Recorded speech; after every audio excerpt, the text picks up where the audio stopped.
Uh, Lamarcus Aldridge and PJ Tucker are now going to be sitting down and they won't be playing for their franchises any longer, as the NBA office for each of these franchises are either looking to, of course, make a trade. If not that, then potentially buy them out. The trade deadline is March of 25th, so you do have a week and a half for both the Houston Rockets and the Spurs to orchestrate a trade. If not so, a buyout will be in session. So for number one, we'll be sticking with Lamarcus Aldridge. He's within his sixth season with the San Antonio Spurs.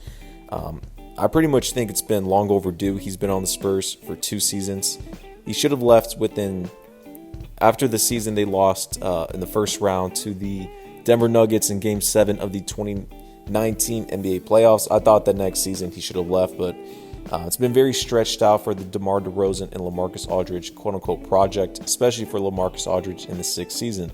So basically the Spurs and Lamarcus Aldridge have mutually agreed that he will not return to the team, and Greg Popovich did announce this before Wednesday night after their loss to the Dallas Mavericks. So of course the Spurs are engaged on several teams and potential trades that they can potentially find a deal within the next week or so. You do have a couple of teams that are going to be in the front runner when it comes to Lamarcus Aldridge out there, a la the Miami Heat.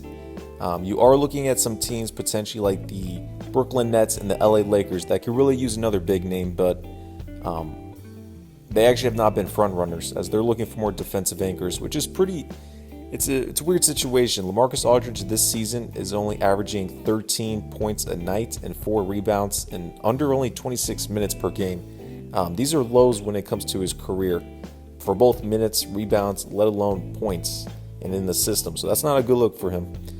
Listen, Lamarcus Aldridge is a veteran. He's 35 years of age. Any contender would want to have him in general. I think the best fit for him would actually have to be either the Denver Nuggets, let alone the Utah Jazz. They could really use another 4 out there, and I'm talking about starting, not coming off the bench. If you're looking at the Clippers, if you're also looking at the Lakers and Nets, I think it's a little bit forced. If the Nets never picked up Blake Griffin, then Lamarcus Aldridge would have been the move. For the LA Lakers, they are looking to move away from Marcus Gasol, but they need a defensive anchor, bringing back JaVale McGee. So the Lakers really don't need Lamarcus Aldridge in that aspect. If you're looking at the LA Clippers, you could potentially bring him in, of course, when he's bought out. But I'm liking more of the Utah Jazz role of starting as a power forward, as a front court with Rudy Gobert, let alone with the Denver Nuggets. He could probably take that on with Jokic on the front court. But who knows about that?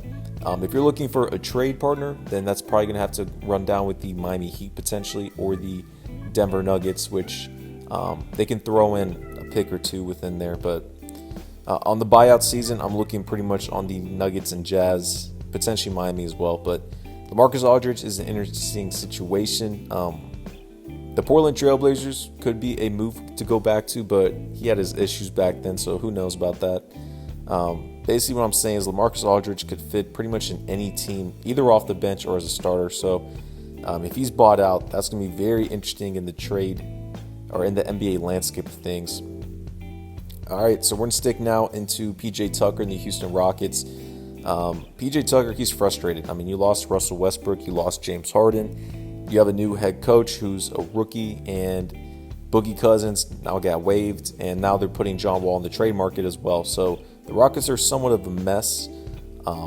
They are trying to, quote-unquote, rebuild. So PJ Tucker, of course, wants to get out of there ASAP. And, I mean, he's expressed this. He wants to get out of there.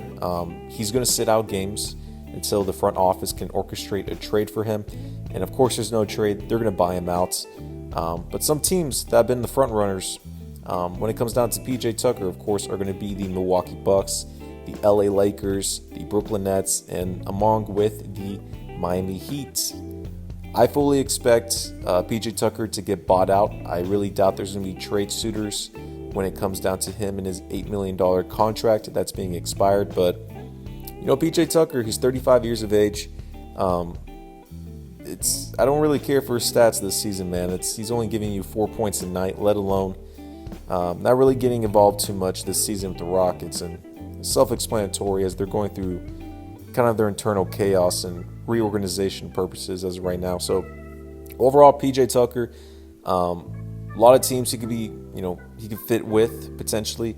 I actually would like to see PJ Tucker actually go on the teams. I could see PJ Tucker sign with if he gets bought out would most likely have to be with the Philadelphia 76ers, the Milwaukee Bucks, the Utah Jazz. I could potentially see the Denver Nuggets within that mix. And for Lamarcus Aldridge, he could go back to Portland, but I think the main ones for him on his situation would have to go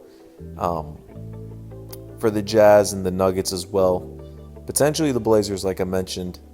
And you could see potentially if he were to go with maybe the Brooklyn Nets, but they got Blake Griffin, so I doubt that.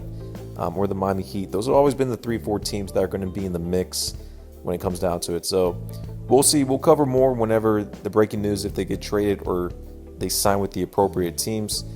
You do got to remember, again, with the Spurs, they are at a 7th seed with an 18-15 record. One game away from being out of the playoffs, and potentially we could see DeMar DeRozan get bought out, let alone traded pretty soon if that's the direction. But the Rockets, 11-24 record, one of the bottom teams in the West, so they're rebuilding, but we'll cover more.